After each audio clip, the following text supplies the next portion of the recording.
welcome to Watch Symposium. I'm Austin, and this is a custom video for Frank. All right, Frank's got 9 watches. He's got a 10-watch watch box, and he's looking to fill in that one extra space and get out of watches. He's basically looking for his exit watch.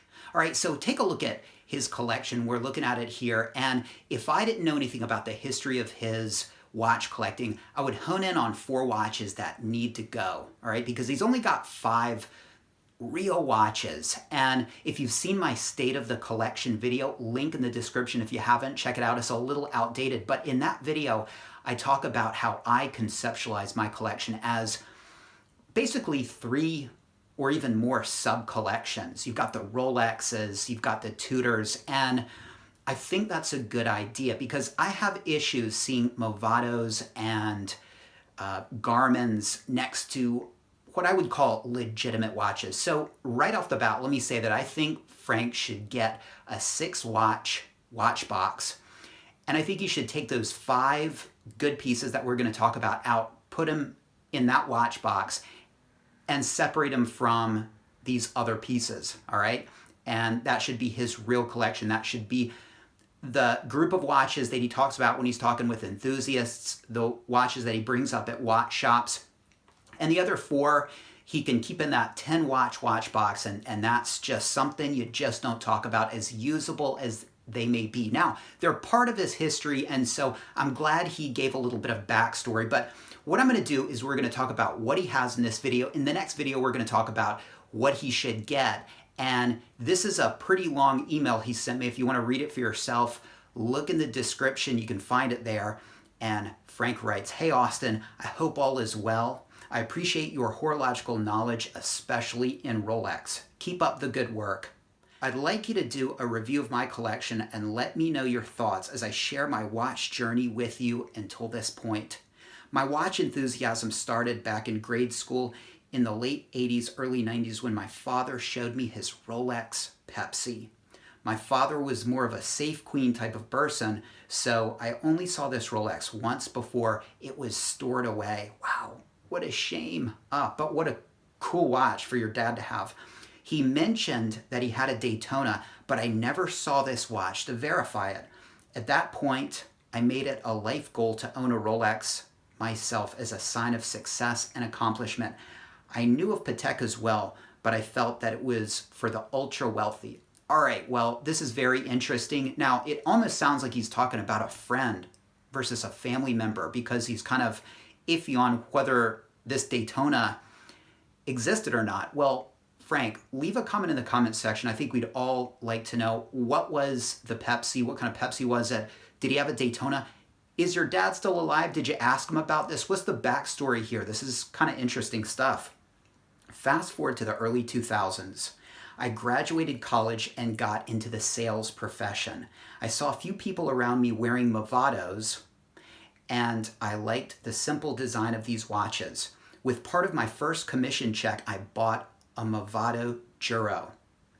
Rolex was still out of my reach, but remained a life goal. I wanted a little bling with my next watch and purchased a Movado Strato with diamonds since I was still into Movado at the time. This watch was on my wrist when I got married. All right, so he got married in one of these watches. They're a part of his watch journey. So I can't say for a second that he should get rid of them, but they are, they're not stellar watches, to put it politely. And so they really shouldn't be next to the good pieces. That's what I say. But thank you for telling me about this backstory, because otherwise I would have taken a look at this and I would have honed in on these watches and lambasted them. And you didn't know quite about Rolexes at the time. Well, you did, but you just weren't ready for Rolexes. And so these Movados are forgivable, all right? My watch collection was stagnant until 2014. Up to this point in my life, I was married, bought a house, and finally financially stable enough to make the commitment to buy a Rolex. My budget only allowed me to purchase a vintage Rolex.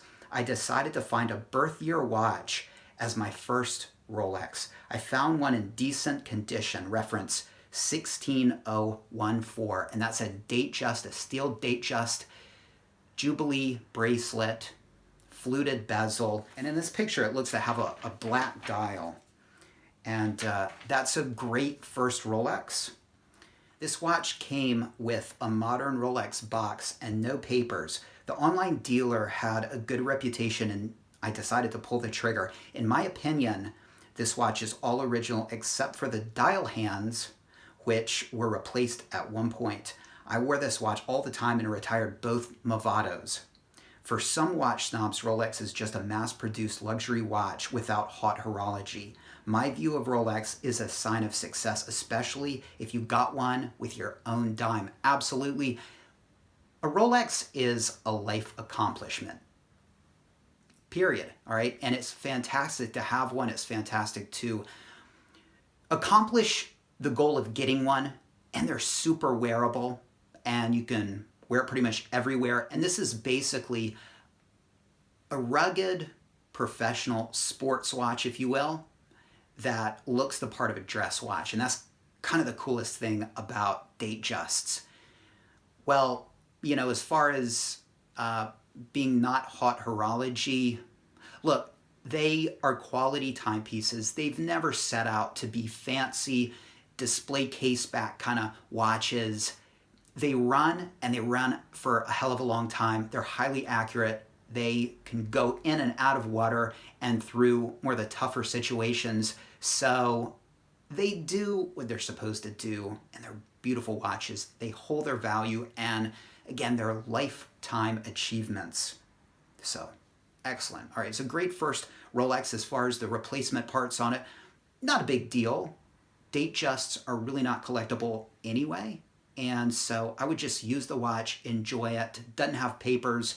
You seem to have retired this watch. Why? All right, just wear it. It's, I understand it might have sentimental value and you kind of want to retire it because you don't want anything to happen to it. I get that, but it's very usable. So I would consider using it. By the way, he has the prices he paid for these watches. The 16014 he paid 3,000 USD for. And as you can see, that was quite a while back. And I think you could buy that watch for probably about 4,000 or 5,000 now. So it's held its value, but it hasn't gone up like it would have if it was a Steel Professional model. All right, so moving on, he writes, over the next few years, I only added the Rolex Air King in 2016. So that would be the 116900, the new 40 millimeter Air King, and my poker watch, a Parallel A4018/2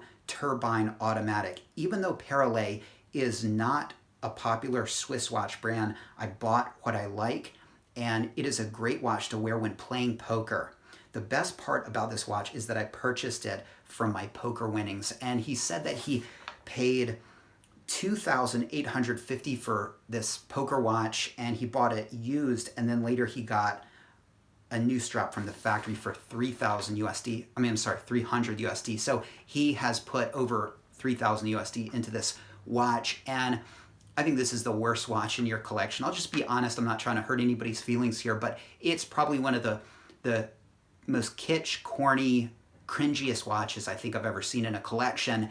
And when I did some research on the watch and saw a video of it, it was even worse. They call it not a tourbillon, although you may be confused. They call it a turbine. Okay, they call it a turbine. And basically, there's what looks like a fan on the front of the dial. And as you move, it has this very unsatisfying, rocking back and forth that sort of goes like this and shows and covers up the cards. And again, it's really unsatisfying. I encourage you to see or seek out a video just so you can see how corny and cheesy it is. And yeah, to me, it was a waste of 3,000 USD. If you like it, you like it. And what I say should be like water off a duck's back, Frank. Sometimes people don't understand our watch choices, all right? And sometimes we understand them and ourselves and what we like. And at the end of the day, it's,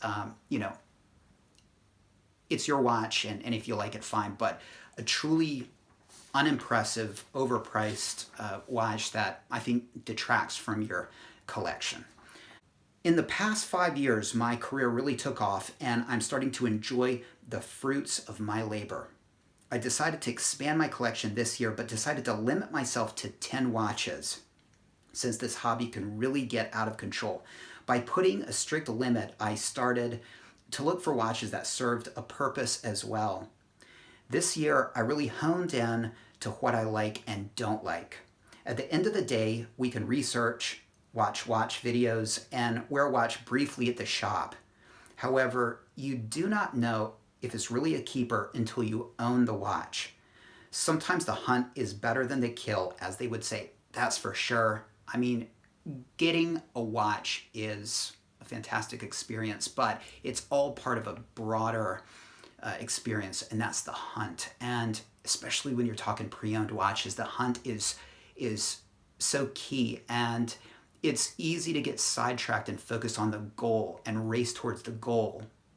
But when you've got that watch in hand and you look back at the hunt, you want to make sure that you hunted well and that you did a good job and that you bagged the right piece, because you're more or less stuck with it, and you don't want to regret it. But yeah, the hunt is a fantastic thing. I kind of miss the hunt. I'm always sort of hunting, if you know what I mean. All right, he says, I fell out of love with my Air King and sold it. I did a lot of buying and selling, basically losing money in order to solidify my collection. Instead of getting into the watches that didn't make the cut, I will list my state of the collection. Both Movados and my birth year Rolex watch, the Datejust, are retired and will stay in the box for sentimental reasons. All right, understood. I wouldn't throw those watches away. I would consider wearing the Datejust a little bit. I mean, it's not like a super collectible vintage watch, but again, sentimental value, I understand. The Paralate will never leave the collection as well. My electronic watch in the collection is a Garmin S62 that I use for golf. All right, and look, the Garmin could be a good, outdoors watch, hiking watch. Again, does it have any place in the same watch box as some of the Rolexes we're going to see? I wouldn't keep it in there. All right, this would be part of a sub collection of, not what I would call legitimate watches. All right, and call it snobbery, call it standards. I just wouldn't make it part of some of the watches we're going to read about now.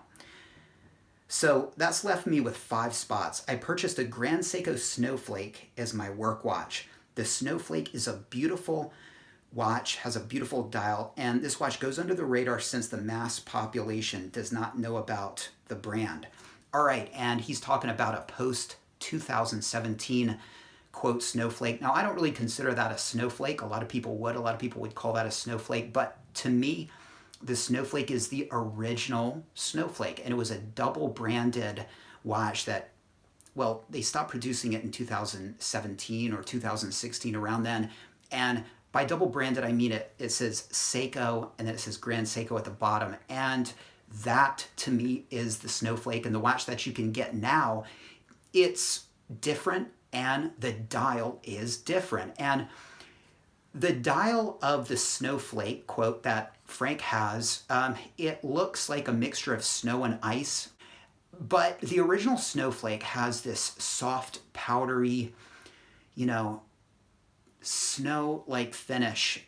It's completely different, and that is the Snowflake to have. Good luck finding them. They're really collectible, and I think they are a Grand Seiko icon, and I would love to find one myself. But this is a nice watch, but is it a real Snowflake? And is it up there with the original Snowflake? Far from it, all right? This is the real Snowflake would be a good 9 or a 10, all right? And this would be probably a good 6.5. Now, it's kind of interesting that Grand Seiko changed the dial, all right, slightly. And it's almost like they had their cake and were able to eat it too, because you got people walking around buying it, calling it a Snowflake, thinking they have the Snowflake. But they didn't eat into the real Snowflake. They didn't undercut the pre-2017 Snowflake. So, nice watch, but, he doesn't get the props, obviously, that he would if you had a pre-2017 Snowflake. That would be an amazing watch to have. I owned a 114060, that's a ceramic no-date sub, as my daily sports watch. But I really love how Rolex refined this watch with their latest evolution. The lugs, bracelet, and the crown guards are done to perfection. Both watches virtually look the same in diameter. I traded my 114060, right, the ceramic no-date sub, and purchased a 124060. For a few months, so let's talk about that for a minute. So he sold his Fat Boy and got the new 2020 version, which is not the Fat Boy anymore. It's just the no-date ceramic sub. Now, if it was like any other brand and or model, that might make sense. I think you should have held on to the Fat Boy. I think it could become collectible in the future. Maybe that's not your gig, to hoard things and to think about value, and maybe you just were thinking, well, I like this watch better. I'd rather wear it. I don't think you should sell Rolexes, period, but especially not steel professional model Rolexes. And if that means doubling up, double up. I think you might regret that in 10 years. But you've got, this brand new state-of-the-art no-date ceramic sub, and that's a good thing, all right? And he paid $12,000 USD for that, unworn, partially stickered. Seems like a great deal to me. I just wouldn't have sacrificed the Fat Boy for it. All right, he continues, for a few months, I owned a 116618LB as a heavy hitter in my collection, and that is a date sub, solid yellow gold with a blue dial. So basically a solid yellow gold Submariner bluesy, which, man, that is a heavy hitter piece indeed. Don't get me wrong, he writes, this watch is beautiful, but it definitely got a lot of people looking at my wrist. That's what you're going to get with that. That and the two-tone, I think those are both very blingy, ostentatious watches, and it's a lot of the reason why people buy those watches. So, they certainly don't fly under the radar, and that's an issue that I have with them because I like a little bit of subtlety in my Rolexes. The gold bracelet drew too much attention, so I decided to trade this in and went to white gold.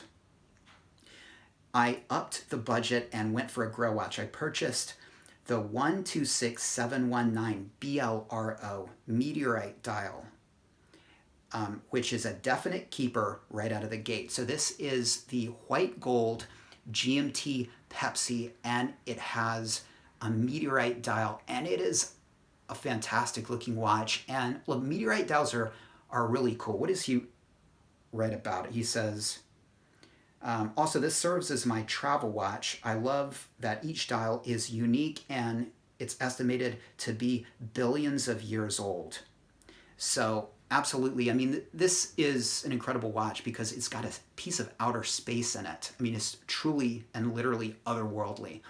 As far as it being an under-the-radar watch, compared to what he traded it for, the solid gold yellow bluesy, yeah, it's a little bit more under the radar because of the white gold, but look, it's it screams Rolex, and you say it's a good travel watch. Oh man, I think this would be a terrible travel watch. It depends on what kind of traveling you're doing. If you're going from, first class to the hotel to, chauffeured to certain sites, and, if you get down on the street and you go out in these deep, dark alleys, like, the middle of the night, the kind of stuff that I like to do, because I really like to explore the country in all its squalidness and, everything.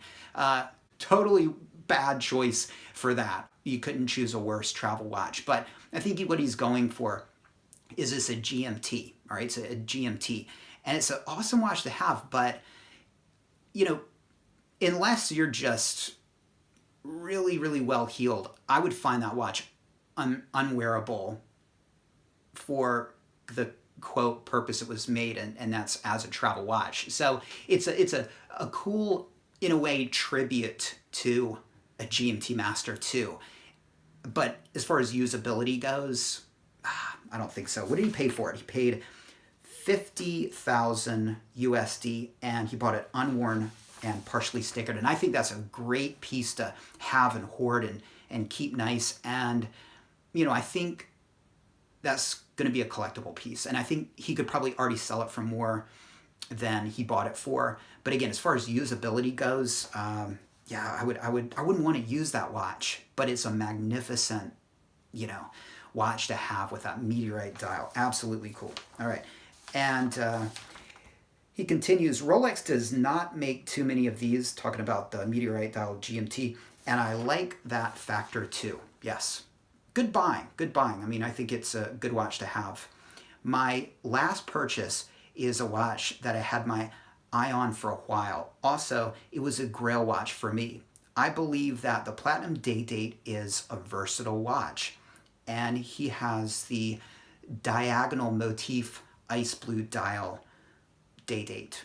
And of course, this is a solid platinum watch. What did he pay for it? He bought this watch for 51,000 USD, unworn, partially stickered. And by the way, he's bought all of these on the secondary market, so it doesn't look like he has a relationship with an authorized dealer. All right, he says, this watch serves as my hangout / dress up or dress down watch. I love that the bezel is smooth because a fluted bezel makes me feel that it can only function as a dress watch. Yeah, the fluted bezels are very characteristic of day dates and well, specifically Datejusts. And they're sort of, an iconic part of those watches. So you kind of almost have to have one. A lot of people would say, oh, you should have gotten the fluted bezel. But it does give the day dates and the Datejusts a sporty look with a smooth bezel. It's a lot cheaper. It's over $1,000 cheaper, just getting that smooth steel bezel. And I kind of like it more, to be honest. That said, I don't know if going the iconic form, Jubilee and fluted bezel would be the way to go if you're going, say, Datejust. All right, I love that the bezel is smooth, he said, and he says, my ice blue motif 228206 is a you only know if you know watch. Kind of. I mean, a lot of people see that blue dial and the Cyclops, and they know. All right, it's again, there are watches that scream Rolex more, and so relatively speaking, as far as modern Rolexes go, yeah, it flies under the radar to a certain extent. It does not scream, look at me, and goes under the radar. It's definitely a keeper. Okay, all right, yeah. It, relatively speaking, I agree with that. So there you go, guys. That's the first part of this video. In the second video, we're going to talk about what he's going to fill that one empty space with. And before he gives you some of his choices and we narrow it down, why don't you throw in the comment section what you think should be that exit watch to have the distinction of being the 10th and final watch in this watch collection of Frank's. And let him know what you think of his other pieces. And I'll see you in the second video and we'll talk about what he should do.